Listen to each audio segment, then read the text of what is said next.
Subscribe ہدا القرآن۔ صلح حدیبیہ کے بعد غزوہ خیبر اور اس کی تفصیلات بیان ہوئی تھیں۔ یہ سن 7 ہجری ہی ہے، ہجرت کا 7واں سال ہے، اور اس سال نبی کریم صلی اللہ علیہ وسلم نے عمرۃ القضاء کیا ہے۔ عمرۃ القضاء کا مطلب کیا ہے کہ وہ عمرہ جو حدیبیہ کی صلح والے سال نہیں ہو سکا تھا، اور اس لیے نہیں ہو سکا تھا کہ کرنے نہیں دیا تھا، اس کے اوپر ایک صلح ہوئی تھی، اور اس صلح میں یہ طے ہوا تھا کہ نبی کریم صلی اللہ علیہ وسلم اس سال واپس تشریف لے جائیں گے اور پھر اگلے سال عمرے کے لیے آئیں گے، اور چونکہ وہ عمرے کا احرام باندھنے کی وجہ سے اور عمرے کی نیت کرنے کی وجہ سے عمرہ تو واجب ہو جاتا ہے، وہ تو کرنا تھا، اس لیے اس کو عمرۃ القضاء کہتے ہیں کہ وہ جو قضا ہو گیا تھا عمرہ پچھلے سال باوجود احرام کے جو نہیں ہو سکا تھا، اب وہ اس سال ہو رہا ہے۔ تو آپ نے ظاہر ہے کہ وہ سارے لوگ جو 1400 لوگ گزشتہ سال تھے، وہ اور کچھ اور لوگ بھی ساتھ ہو گئے، ان میں سے کچھ لوگ، یعنی وہ تو سارے ہی تھے سوائے اس کے کہ جو ان میں سے فوت ہو گیا اس سال کے عرصے میں، اور اس کے بعد کوئی 500-600 لوگ اور بھی ساتھ ہو گئے۔ تو جب عمرۃ القضاء کے لیے آپ تشریف لے کے جا رہے تھے تو تقریباً 2000 کے لگ بھگ صحابہ کرام رضوان اللہ تعالی علیہم اجمعین آپ کے ساتھ تھے۔ صلح حدیبیہ میں ایک شرط یہ بھی رکھی تھی مشرکین مکہ نے کہ نبی کریم صلی اللہ علیہ وسلم اپنے ساتھ کوئی اسلحہ نہیں لائیں گے، تلواریں وغیرہ جو لڑنے کا سامان ہے۔ مکہ مکرمہ میں بغیر اسلحے کے صحابہ داخل ہوں گے جو عمرہ کریں گے، تو چونکہ سفر مدینہ سے مکہ کا بہت لمبا سفر ہے، بغیر عمرے کے تو وہ مشکل تھا، اس لیے آپ نے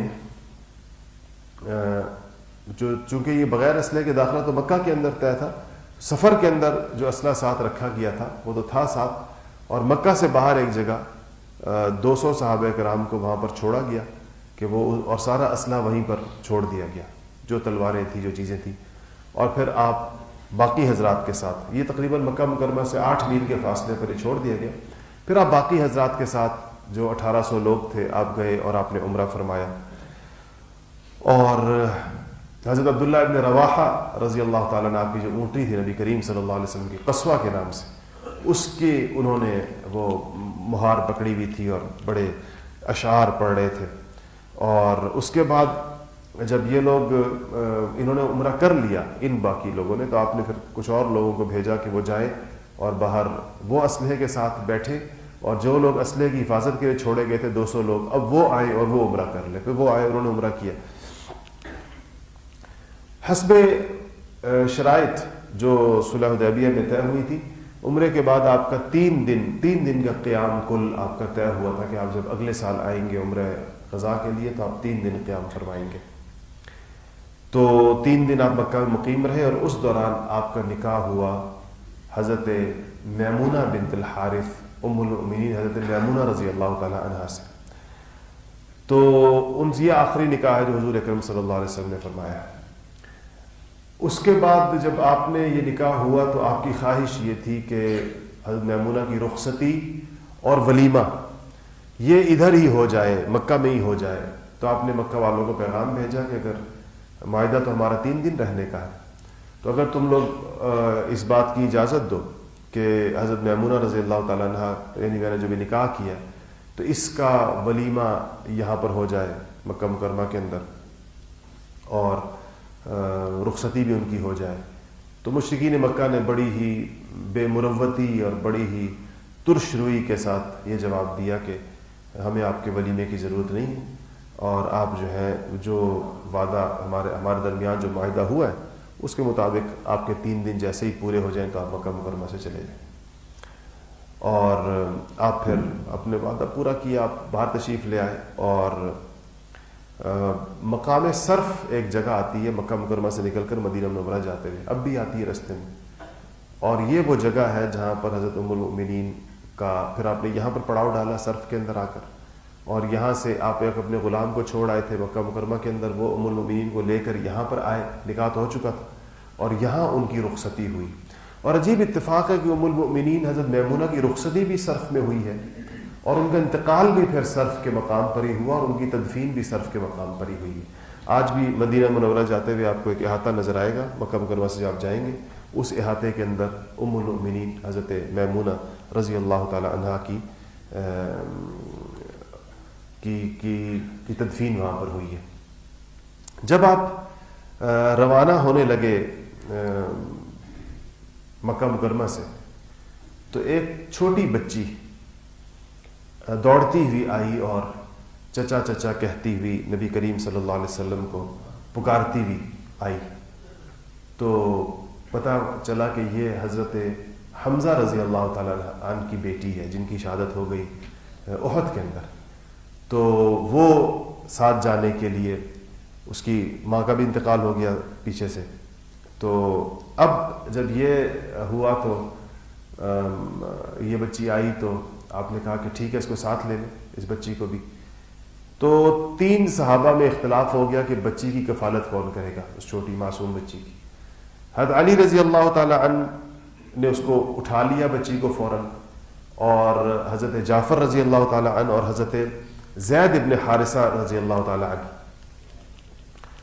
تو تینوں صحابہ نے کہا کہ حضور سے کہا کہ ہم اس بچی کی کفالت کرنا چاہتے ہیں، اور تینوں نے اپنا حق جتلایا.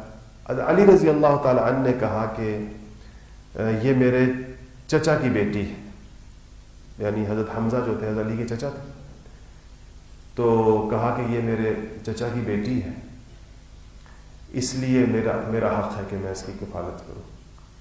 حضرت جعفر نے کہا کہ یہ حضرت جعفر حضرت علی کے بھائی تھے، کہا کہ میرے چچا کی بیٹی بھی ہے اور میری بیوی اس بچی کی خالہ بھی ہے، تو اس لیے میرا حق زیادہ ہے، دوہرا رشتہ ہے میرا اس کے ساتھ. زید ابن حارثہ رضی اللہ تعالیٰ عنہ نے کہا کہ یہ دونوں تو کہہ رہے ہیں کہ ہمارے چچا کی بیٹی ہے، میں یہ کہتا ہوں کہ میرے اسلامی بھائی کی بیٹی ہے. میں زید ابن حارثہ کا تو کوئی خونی رشتہ نہیں تھا حضرت حمزہ رضی اللہ تعالیٰ عنہ سے، اور کہا کہ میرے اسلامی اور میرے دینی بھائی کی بیٹی ہے، میں اس حق کی بنیاد کے اوپر اس کی کفالت کا مطالبہ کرتا ہوں. رسول اللہ صلی اللہ علیہ وسلم نے تینوں حضرات دعویٰ لے کر آئے. آپ نے فرمایا کہ الخالۃ بمنزلۃ الام، خالہ ماں کی طرح ہوتی ہے، اس لیے یہ بچی جعفر کے پاس جائے گی جن کی بیوی اس بچے کی خالہ تھی. تو یہ جو حدیث ہے کہ خالہ ماں کی طرح ہوتی ہے، الخالۃ بمنزلۃ الام حضور نے فرمایا، اس لیے جن کی مائیں زندہ نہ ہوں ان کے لیے تسلی کا سامان اپنی خالاؤں میں ہے. خالہ کو حضور اکرم صلی اللہ علیہ وسلم نے ماں کے قائم مقام قرار دیا، اور جو ماں کی سہیلیاں، ماں کے ساتھ جن کا تعلق رہا ہو جن خواتین کا، ان کے ساتھ بھی انسان کو صلہ رحمی کرنا چاہیے، اپنی والدہ کی زندگی میں بھی اور ان کی زندگی کے بعد بھی. اسی طرح حدیث شریف میں آتا ہے کہ بعض لوگوں کو اپنے والدین کے بارے میں یہ حسرت اور افسوس رہ جاتی ہے کہ ان کی زندگی کے اندر ان کی جیسی خدمت کی جانی چاہیے تھی وہ ان سے نہیں ہو سکی. اور یہ شاید دنیا میں بہت کم کوئی بندہ ایسا ہوگا جو اس بات پر مطمئن ہو اور یہ سمجھے کہ میں نے ماں باپ کا حق ادا کر دیا ہے. کون حق ادا کر سکتا ہے ان کا؟ لیکن ماں باپ کا معاملہ ایسا ہوتا ہے کہ جب تک وہ زندہ ہوتے ہیں انسان کو ان کی قدر نہیں ہوتی. جتنی قدر ہوتی ہے نا یہ بھی کم ہوتی ہے، اصل میں یہ پوری قدر نہیں ہوتی. اصل ان کی قدر آتی ہے ان کے جانے کے بعد. اس وقت انسان کو احساس ہوتا ہے کہ کتنی بڑی نعمت تھی، کتنی بڑی چھاؤں تھی، کتنا بڑا سایہ تھا، دعاؤں کا کیسا ایک حصار تھا جو میرے سر کے اوپر قائم تھا اور جس سے میں اب محروم ہو گیا. پھر انسان کو اپنی کمیاں کوتاہیاں بھی یاد آتی ہیں، انسان سے بہت زیادہ ان کی نافرمانی بھی ہوئی ہوتی ہے، ان کی خدمت میں کوتاہی بھی ہوئی ہوتی ہے. ان کی زندگی کے جو آخری زمانے ہوتے ہیں اس میں انسان کو چاہیے کہ سب کچھ چھوڑ چھاڑ کر اپنے آپ کو ان کی خدمت کے لیے وقف کر دے، لیکن وہ وقت بھی بعض اوقات ایسے گزر جاتا ہے. کتنے لوگ ایسے ہیں کہ والدین کسی ایک جگہ، خود کسی دوسری جگہ، اور ان کی جو صحیح معنوں میں خدمت ہے اس کا موقع نہیں ملتا. تو یہ حسرت جب حضور اکرم صلی اللہ علیہ وسلم سے صحابہ والدین کے فضائل سنا کرتے تھے تو یہ حسرت ان کو بھی ہوتی تھی. تو وہ پوچھا کرتے تھے کہ یا رسول اللہ اب تلافی کی صورت کیا ہے؟ جس آدمی کو بعد میں یہ خیال آ جائے کہ مجھ سے والدین کی جو خدمت ہونی چاہیے تھی وہ مجھ سے نہیں ہو سکی، تو اب اس کی تلافی کی صورت کیا ہے؟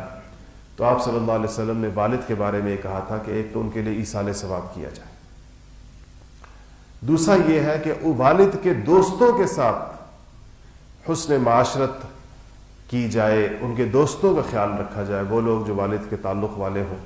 اسی طرح والد کی طرف سے جو رشتہ دار جو رشتے بنتے ہیں ان کا بھی خیال رکھنا، جیسے چچا ہیں، پھوپھیاں ہیں اور دیگر ددھیالی رشتہ دار ہیں، یہ بھی انسان۔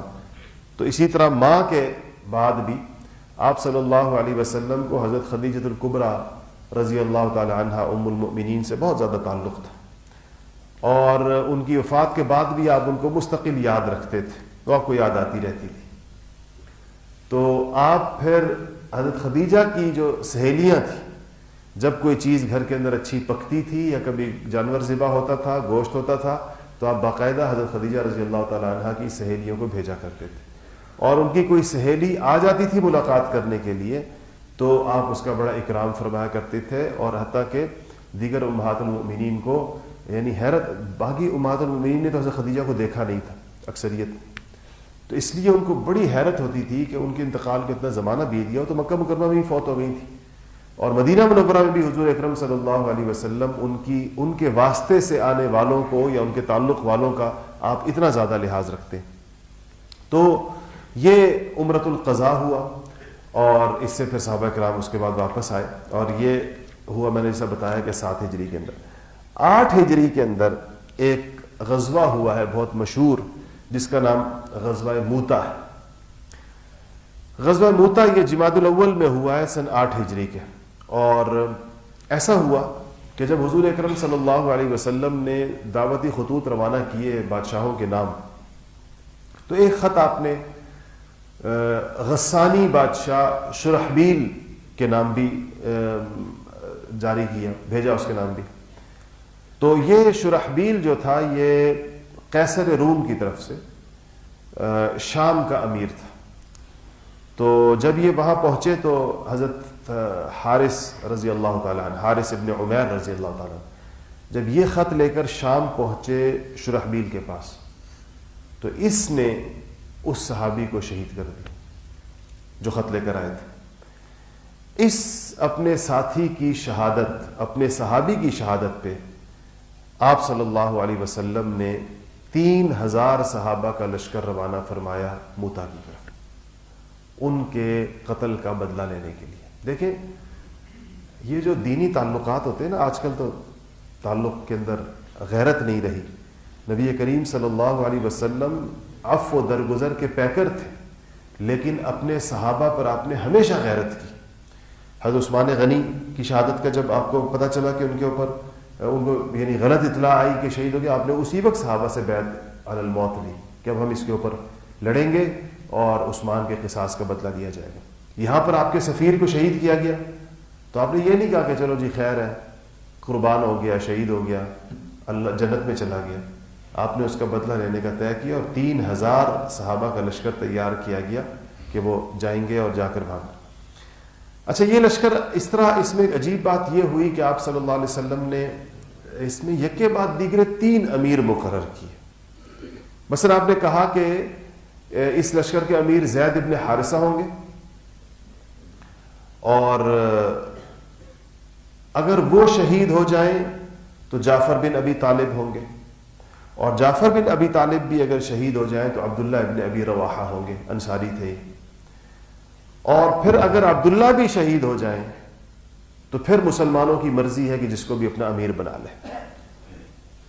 تو اس غزوہ کو آپ نے اس کو اس لیے جیش الامراء بھی کہتے ہیں، جیش الامراء، امراء جمع امیر کی، جیش الامراء اس لیے کہتے ہیں کہ اس میں 1 سے زائد امیر مقرر کیے گئے تھے، اگرچہ یک کے بعد دیگرے، ایک وقت میں نہیں، یک کے بعد دیگرے مقرر کیے گئے تھے۔ تو جب یہ لوگ گئے تو آپ نے کہا کہ زید ابن حارثہ سے کہا کہ تم جھنڈا لے کر جانا اور اس مقام پر پہنچنا جہاں پر حارث ابن عمیر کو شہید کیا گیا، وہ جو سفیر تھے حضور اکرم صلی اللہ علیہ وسلم، وہاں جا کر ان لوگوں کو اسلام کی دعوت دینا۔ اگر یہ اسلام قبول کر لے تو فبیہا و نعمت، اچھی بات، اور اگر یہ اسلام قبول نہ کرے تو پھر ان کے ساتھ لڑائی کرنا، جہاد کرنا، قتال کرنا ان کے ساتھ، اور پھر آپ خود اس لشکر کو روانہ کرنے کے لیے اس کو ساتھ گئے۔ ثنیۃ الوداع مدینہ منورہ کی وہ جگہ تھی، وہ گھاٹی تھی جہاں پر مدینہ منورہ سے جانے والوں کو رخصت کیا جاتا تھا، رخصت کرنے کی ایک جگہ تھی۔ اور پھر آپ نے کہا کہ کچھ نصیحتیں کی لشکر کو کہ آپ تم لوگوں نے تقوی کا لحاظ رکھنا، پرہیزگاری کو ملحوظ رکھنا، اور اللہ تعالیٰ کی راہ کے اندر کفر کے ساتھ جہاد کرنے کو ضروری سمجھنا، اور کسی بوڑھے کو نہ مارنا، کسی بچے کو نہ مارنا، کسی عورت کو نہ قتل کرنا، خیانت نہ کرنا، وعدہ خلافی نہ کرنا۔ تو جب یہ چلے تو حضرت عبداللہ ابن رواحہ جب حضور رخصت کر رہے تھے تو عبداللہ ابن رواحہ رضی اللہ تعالیٰ عنہ رو پڑے۔ تو کسی نے کہا کہ عبداللہ آپ کیوں رو پڑے، کس چیز نے آپ کو رلا دیا؟ تو انہوں نے کہا کہ خدا کی قسم، نہ دنیا سے محبت اور نہ تم لوگوں سے کوئی ایسا، اپنے پیچھے رہ جانے والوں سے کوئی ایسا تعلق ہے جس نے مجھے رونے پر مجبور کیا۔ میں نے حضور اکرم صلی اللہ علیہ وسلم کو اللہ تعالیٰ کی کتاب میں ایک آیت پڑھتے ہوئے سنا ہے کہ جس میں اللہ پاک نے فرمایا کہ تم میں سے وَإِن مِّنكُمْ إِلَّا وَارِدُهَا، کہ تم میں سے ہر شخص کو، پل صراط چونکہ جہنم کے اوپر قائم کیا گیا ہے، کہ تم میں سے ہر شخص کو اس پر سے گزرنا ہوگا۔ وَإِن مِّنكُمْ إِلَّا وَارِدُهَا كَانَ عَلَى رَبِّكَ حَتْمًا مَقْضِيًّا، یہ اللہ تعالیٰ کے ہاں حتمی طور پر طے شدہ بات ہے، حتمًا مقضیہ، طے شدہ بات ہے اللہ کے نزدیک کہ تم میں سے ہر ایک نے اس کے اوپر سے گزرنا ہے۔ اب پھر کون اس کے پار جاتا ہے اور کون اسے گر جاتا ہے یہ الگ بات ہے۔ تو کہنے لگے کہ میں اس بات پہ روتا ہوں کہ خدا جانے جب ہم اس کے اوپر سے گزر رہے ہوں گے جس کے نیچے جہنم ہوگی تو ہم پار کر پائیں گے یا نہیں پار کر پائیں گے۔ یہ عبداللہ ابن رواحہ صحابی رسول ہے، حضور امیر بنا کر اپنے لشکر کے، صحابہ کے لشکر کا بھیج رہے ہیں، اور ان کو اتنی فکر، اتنی ان کو پریشانی ہے۔ تو جب لشکر جانے لگا تو مسلمانوں نے آواز لگائی کہ اللہ تعالیٰ تم لوگوں کو صحیح سالم و غانم، یعنی سلامتی کے ساتھ، غنیمت کے ساتھ اللہ تعالیٰ تم لوگوں کو واپس لے کر آئے۔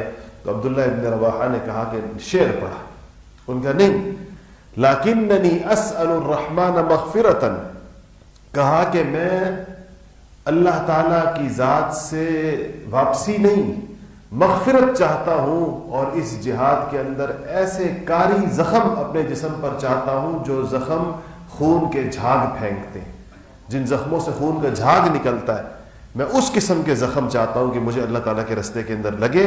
اور پھر اگلا مصرع کہا کہ ایسا مجھے زوردار قسم کا کاری زخم ہو، ایسے نیزے سے لگے جو نیزہ میری انتڑیوں اور میرے جگر کے پار چلا جائے، اور پھر جب لوگ میری قبر کے اوپر آئیں تو کہیں کہ یہ وہ غازی تھا جو اللہ کے رستے کے اندر کامیاب ہوا۔ اور آپ پھر کہا کہ بے شک آپ اللہ کے رسول ہیں، اور جو شخص اس دنیا کے اندر آپ کے چہرے مبارک کے دیدار سے محروم رہا وہ حقیقی طور پر بدقسمت ہے۔ اور اس کے اور بھی اس قسم کے اشعار۔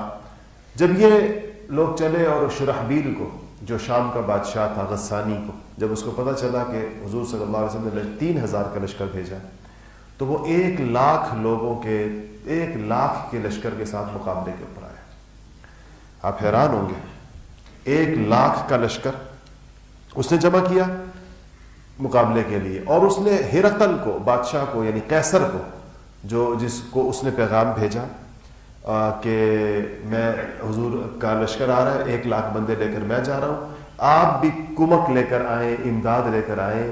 تو ہرقل نے بھی 1,00,000 کا لشکر تیار کیا، 1,00,000 اس کا لشکر اور شرحبیل کا، اور 1,00,000 ہرقل کا، کتنے ہو گئے یہ؟ 2,00,000 مقابلے میں 3,000 مسلمان، 3,000 کے ساتھ یہ، تو 2,00,000۔ جب یہ چلے وہاں تو مسلمانوں کو اطلاع ملی کہ یہ دونوں لشکروں کی اطلاع مل گئی کہ ایک طرف سے 1,00,000 شرابیل لے کر آ رہا ہے اور 1,00,000 قیصر لے کر آ رہا ہے.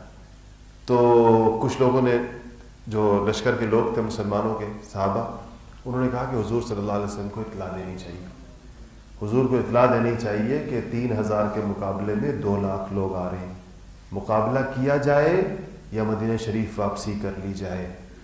تو عبداللہ ابن رواحہ نے کہا کہ وہ کھڑے ہو گئے اور انہوں نے تقریر کی اپنی قوم کے سامنے. انہوں نے کہا کہ قوم، اگر ہم موت سے کی وجہ سے واپسی کا فیصلہ کریں تو یاد رکھو کہ جو ہمیں جو چیز آتی ہے مسلمان کو خدا کے راستے میں، وہ موت نہیں شہادت ہوتی، وہ موت نہیں شہادت ہے، اور وہ ہے جس کی ہمیں تلاش ہے. ہم تو اسی کی تلاش کے اندر نکلے ہیں، اور ہم نے کبھی کافروں کے ساتھ قوت اور کثرت کی بنیاد پر جنگ نہیں کی. ہماری جنگ کی بنیاد نہ قوت رہی ہے کہ ہمارے پاس اسلحہ اور طاقت زیادہ، نہ کبھی ہمارے پاس کثرت رہی ہے. ہمارا لڑنا صرف دین اسلام کے لیے ہوتا ہے، اور اللہ پاک نے اسی دین اسلام کی عزت ہم کو بخشی ہے. اب اٹھو اور بڑھو، 2 کاموں میں سے ایک کام ہوگا، یا اللہ پاک ہمیں فتح دے گا، غلبہ عطا کرے گا، ان کو نیست و نابود کر دے گا، یا اللہ ہمیں شہادت عطا فرما دے گا. دونوں ہماری کامیابی ہے، یہ بھی کامیابی ہے، وہ بھی کامیابی ہے. تو جب یہ تقریر کی عبداللہ بن رواحہ رضی اللہ تعالیٰ عنہ نے، تو سب لوگ بیک زبان بولے کہ خدا کی قسم عبداللہ نے سچ کہا، عبداللہ نے بالکل درست کہا کہ یہی ہماری منزل اور یہی ہماری کامیابی ہے. تو یہ لوگ نکلے اور آمنے سامنے آ گئے.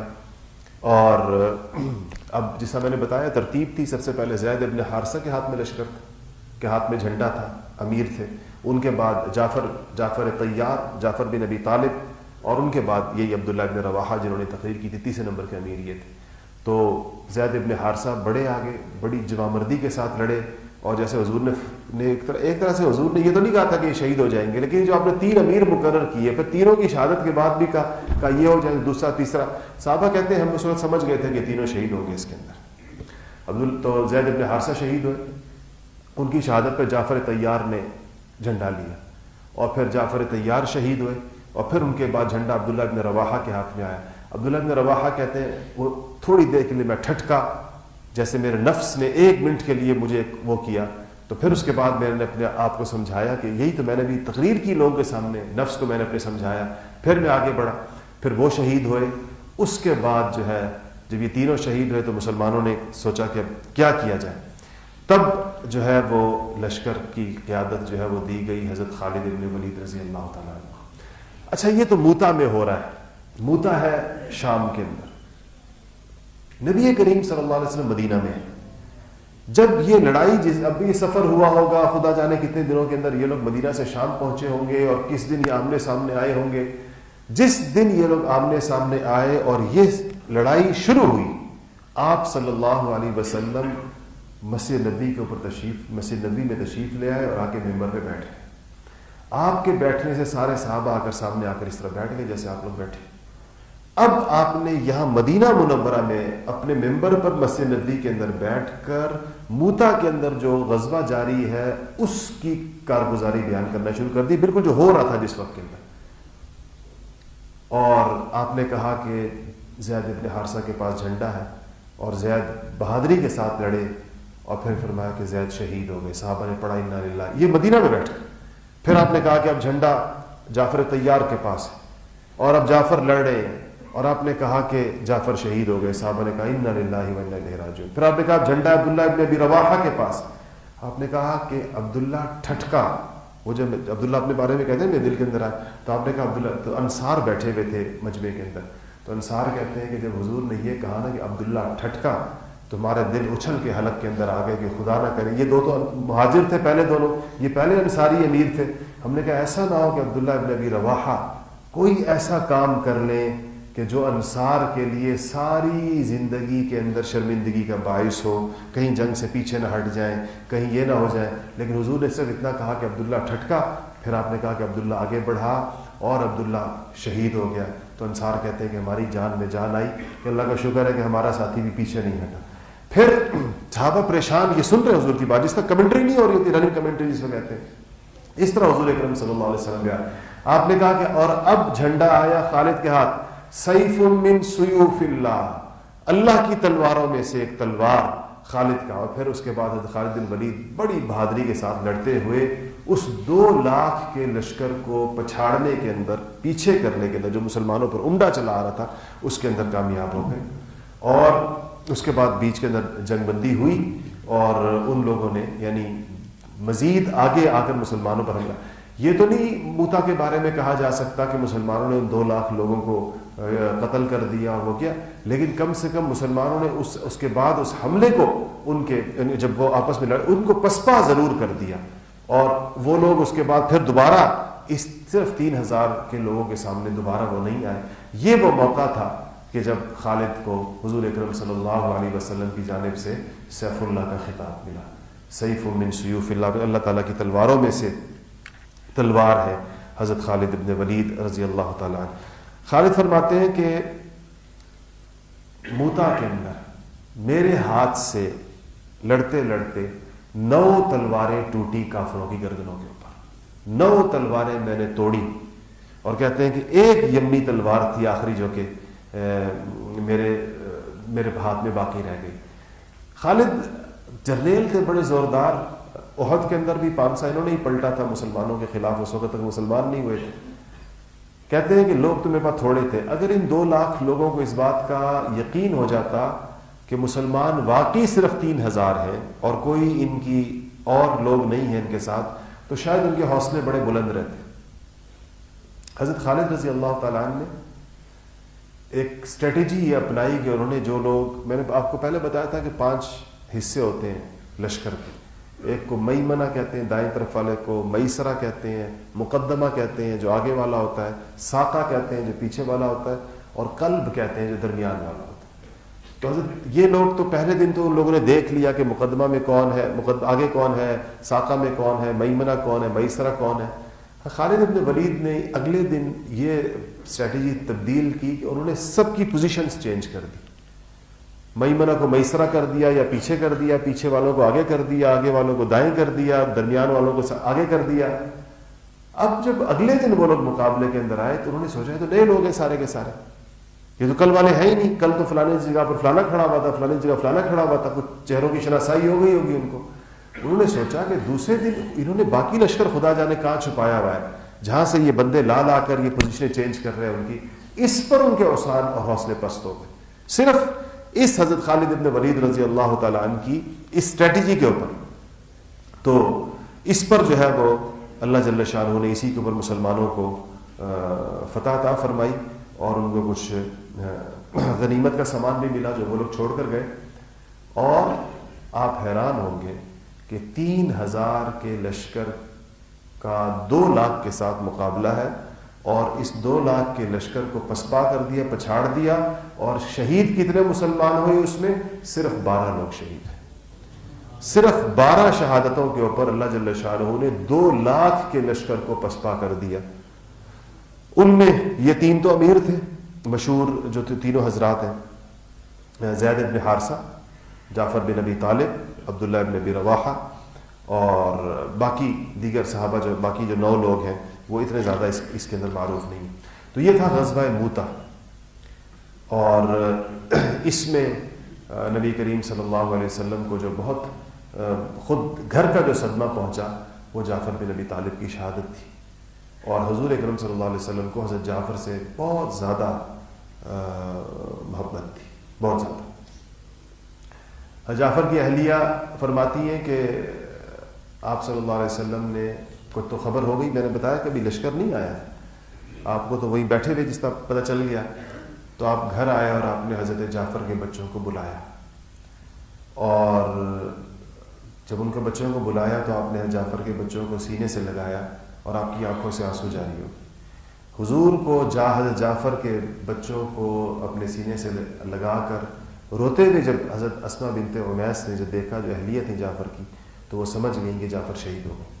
تو بہت زور سے روئیں وہ، ان جس طرح عورتوں کا رونا ہوتا ہے. تو بہت ہی ان کو حضرت جعفر سے بہت زیادہ محبت تھی اور وہ بڑی شاعرہ بھی تھیں اور انہوں نے جعفر کی شہادت کے اوپر بڑا ایک دلدوز مرثیہ بھی کہا. تو تو آپ صلی اللہ علیہ وسلم نے ان کو صبر کی تلقین کی اور پھر آپ اٹھ کر گھر تشریف لائے اور اپنے گھر میں آ کر امہات المؤمنین سے کہا کہ جاؤ جعفر کے گھر جاؤ سارے اور اسما کو تسلی دو کہ جعفر شہید ہو گئے. اور یہ خبر اس کے بعد، حالانکہ یہ لشکر اس کے بہت بعد جا کر واپس آیا، تو وہ جو اصل خبر تھی وہ تو لشکر کے ساتھ ہی آنی تھی یا اس سے، لیکن آپ صلی اللہ علیہ وسلم کو اللہ تعالیٰ جن خبروں پر مطلع فرما دیتا ہے، جو آسمانوں سے خبریں اللہ تعالیٰ عطا فرما دیتے ہیں وحی کے ذریعے، تو آپ کو پہلے سے اس بات کا پتہ چل گیا تھا. انشاءاللہ اس سے آگے جو ہے وہ اگلے جمعے ہوگا. وآخر دعوانا الحمدللہ. جزاک اللہ خیر. سبسکرائب ہدا القرآن. Thank you so much.